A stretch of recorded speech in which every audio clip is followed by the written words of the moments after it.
Tracking, alerting, protecting. This is WKYT News. A Georgetown attorney arrested for identity theft.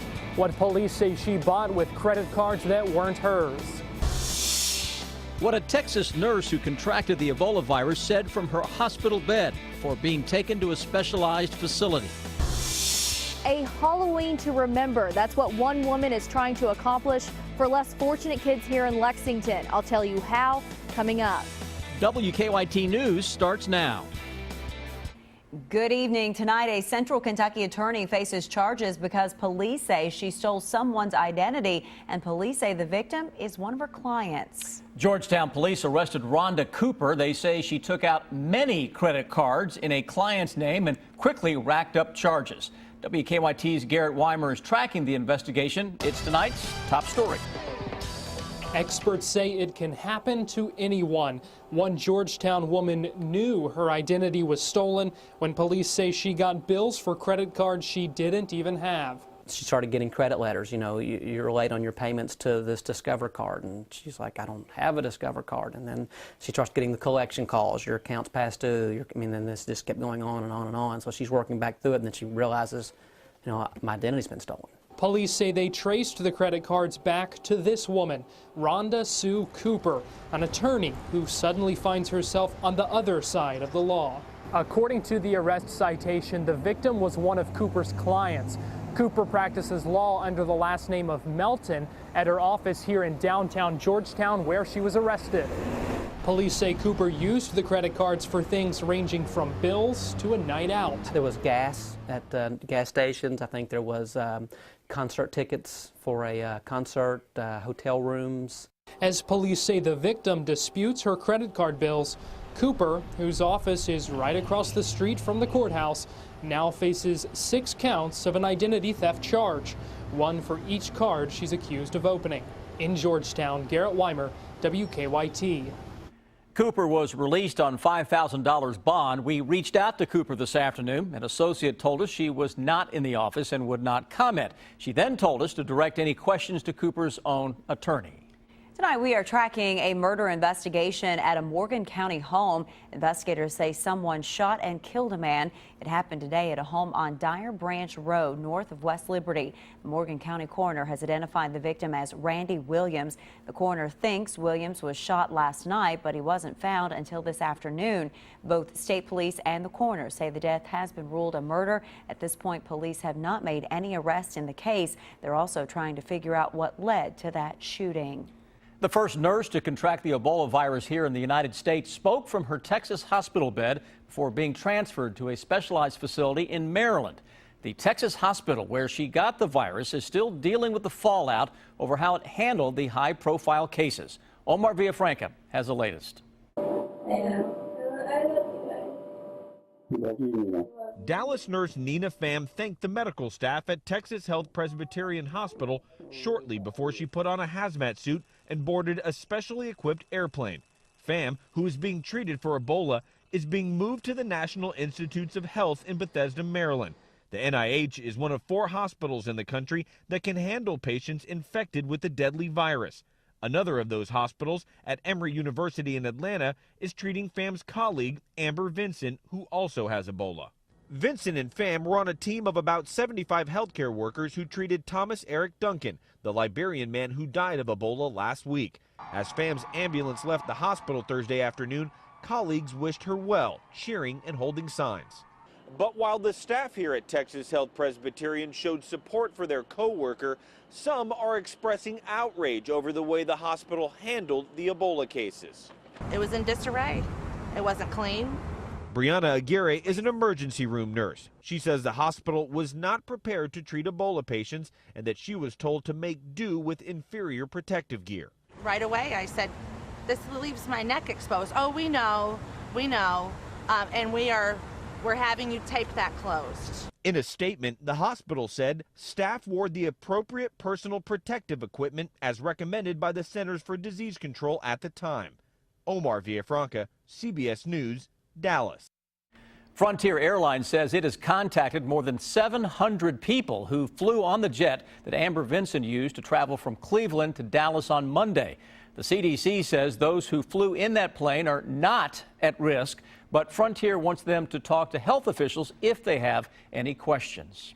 Court records show a man accused of killing his girlfriend in Pulaski County has been in jail at least a dozen times. Since 1999, Johnny Hendricks has been charged with assault, theft, and robbery in Pulaski County. Police say he killed his girlfriend, Monica Wells, then left her body in a sinkhole near their home.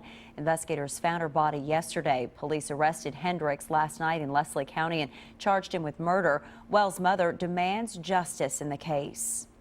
I want him put away the rest of his days. He took my child. I want him to pay. The coroner says Wells had blunt force trauma, but the exact cause of death won't be known until after an autopsy. Police are still looking for Hendricks' brother, Freddie Pennington. They say he witnessed the crime and they want to talk to him. Deputies arrested a woman they say tried to cash a fake check for $1,400. The Laurel County Sheriff's Office charged 35-year-old Jamila Owens with identity theft and possessing a forged instrument. Deputies say Owens bought a fake Social Security check in Nashville and had an ID card made with her picture and the name on that fake check. They say Owens tried to cash the check at the Walmart in Corbin.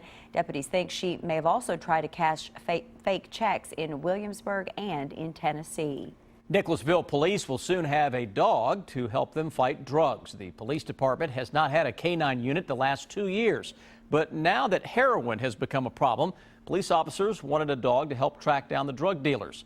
Police say they're getting a dog from Germany. They'll spend $13,000 buying the dog and training it. But they say that money comes directly from the criminals. This is money that we have taken from drug dealers in our communities, and we're putting it back to use to catch more drug dealers. People in the community have offered to donate dog food, supplies, and vet care. Nicholasville police hope to have the dog on the streets by December. Well, the rain has finally moved out, and it looks like we're going to have sunshine and warmer temperatures for our Friday. Meteorologist Jim Caldwell has an early look now at that forecast. Hi, Jim. I'll tell you what, looks a whole lot better out there with all that sunshine and very warm temperatures as we go closing in on the 70-degree mark tomorrow. Defender tonight, though, tracking moisture earlier. Now it's all quiet across the entire area after dealing with days of showers and thunderstorms. We're now calm across Kentucky.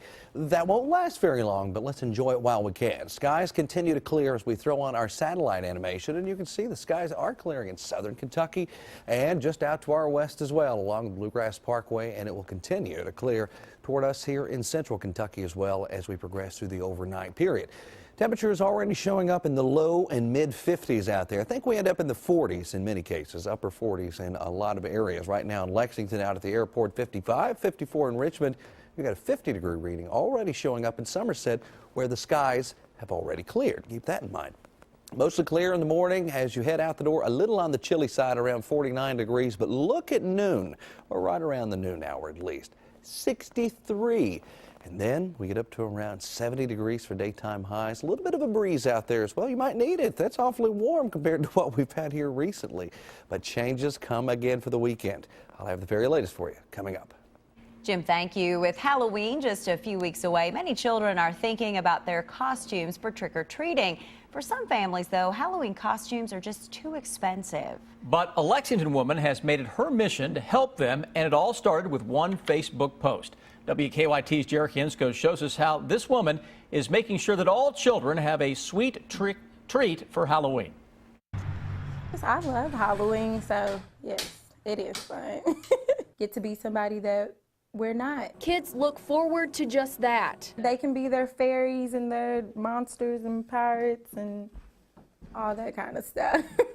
It's just fun. I love it. 15 days out. We have everything you need for Halloween. Chanel Haddix is more than ready. There's a little bit of everything. She started with just 3 costumes. Then it turned into something else. Soon filling up her living room. This is probably around 60 or 70 costumes. And filling her heart. I cried.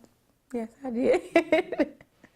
They were happy tears, though. They were happy. That's because she knew by doing this, kids would have a happy Halloween. So this is why I don't want them to be worried about Halloween and how they're going to get their costumes. Haddix doesn't have kids, but she works with them every day, and this is all for them. Their parents, I've seen them struggle, and I know the last thing on their mind is a costume, but they want to get it, but they can't afford it, and that's all the children have been talking about. So that's why I did it. As people's donations come in, I tried to grab like everything that I can possible that they have for Halloween. Do you like those? she's been able to turn her home into a Halloween dream come true for less fortunate kids here in Lexington. Which one? Purple or the green or the pink one? Like this one. Pink. I just want them to have new stuff and fun stuff and go have fun trick-or-treating. You look so cute. Give me hugs. In Lexington, Jerica Insco, WKYT. That is a special treat. If you'd like to help out by donating money or costumes, just go to WKYT.com to find out how. A routine fill-up at a gas station turned into a mess for some drivers in Montgomery County. What was wrong with the gas that they bought? Also coming up, a Madison County woman who admitted killing her baby sister now knows how long she'll spend in prison. A Madison County woman will spend 12 years in prison for killing her baby sister. A judge sentenced Jessica Markham this afternoon. She admitted suffocating her 9-month-old sister, Bella Rose, last year. Markham was 17 at the time. She pled guilty to manslaughter earlier this year. We talked to Markham's family off camera. They told us they still love her and they wish none of this had never happened. Markham will have to serve at least 85% of her sentence before being eligible for parole. Tonight, 5 people have been arrested in connection to the sexual assault of a 15-year-old Western Kentucky boy. Police say the boy was attacked at a home in Christian County. They also say the attack was recorded on video and shared among cell phones.